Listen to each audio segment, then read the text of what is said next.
শুভ সকাল। Jobs two জার্মানির একটা ভিডিওতে আপনাদের সাদর আমন্ত্রণ। আজকে আমরা কথা বলবো আপনাদের কারো যদি ব্লু কার্ড থাকে does it guarantee A job. এই জন্য আমাদের প্রথমে জানতে হবে, বুঝতে হবে যে আসলে ব্লু কার্ডটা কি।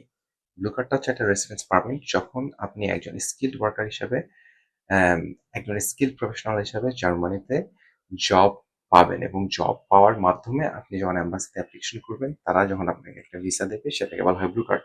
ব্লু কার্ডের জন্য একটা নির্দিষ্ট রেঞ্জে সেলারি পেতে হয়, সেটা প্রফেশন ভেদে ভ্যারি করে, কিন্তু থ্রেশহোল্ডটা হচ্ছে ৪৫,৩০০ থেকে ৪৮,০০০, না?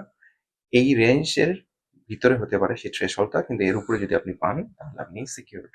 তার অর্থ হচ্ছে এর উপরে আপনি যদি স্যালারি পান, ইয়ারলি স্যালারি, তাহলে আপনি অবশ্যই ব্লু কার্ডের জন্য এলিজিবল।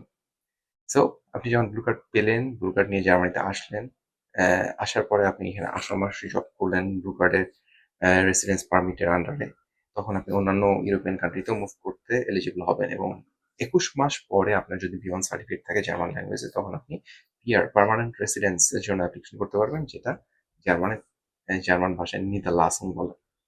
সো আশা করি বুঝতে পারছেন, ব্লু কার্ড কোনো জব গ্যারান্টি না। ব্লু কার্ড হচ্ছে একটা রেসিডেন্স পারমিট। এই ব্লু কার্ড শুধু তারাই পাবেন যারা একটা নির্দিষ্ট রেঞ্জে স্যালারি পাচ্ছেন এবং যারা স্কিল্ড ওয়ার্কার হিসেবে জার্মানিতে আসতেছে। ধন্যবাদ। আল্লাহ হাফেজ।